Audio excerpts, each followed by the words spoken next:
জ্যামের মধ্যে বাইক চালাতে কেমন লাগে? এই জ্যামগুলো কী কারণে পড়ে সেটা কিন্তু সবাই জানেন। সামনে যে অটোরিকশাগুলো দেখতে পাচ্ছেন, এগুলোর কারণেই কিন্তু জ্যামগুলো বেঁধে থাকে। তারা যেদিক দিয়ে পারে, যেভাবে পারে সেই দিক দিয়েই গাড়ি নিয়ে চলে যায়। দেখতেই পাচ্ছেন সিরিয়াল কত বড়। আমি যে এপাশ থেকে ওই পাশে যাব সেটারও কিন্তু অবস্থা নাই। মানে এত পরিমাণে জ্যাম, বর্তমানে ঢাকার যেখানে আপনি যাবেন সেখানেই কিন্তু এরকম জ্যাম দেখতে পাবেন। কারণ হচ্ছে অটোরিকশা।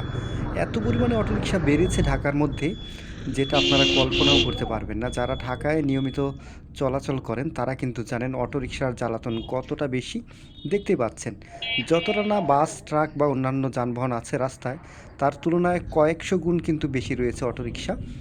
এই অটোরিকশাগুলো মূলত দুর্ঘটনার কারণ। দেখতে পাচ্ছেন দারুণ একটা স্কুটি কিন্তু সামনে যাচ্ছে, স্কুটিতে দুইজন যাচ্ছেন। স্কুটি চালাতে কিন্তু অনেক মজা লাগে।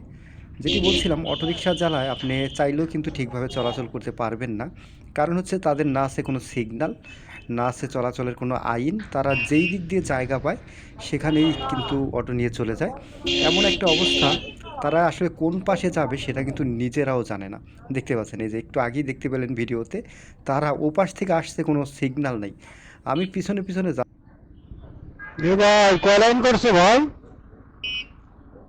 বুঝছে সামনে আরেক লাইন কইরা আটকে রাখছে। আগো আগো আগো আগো।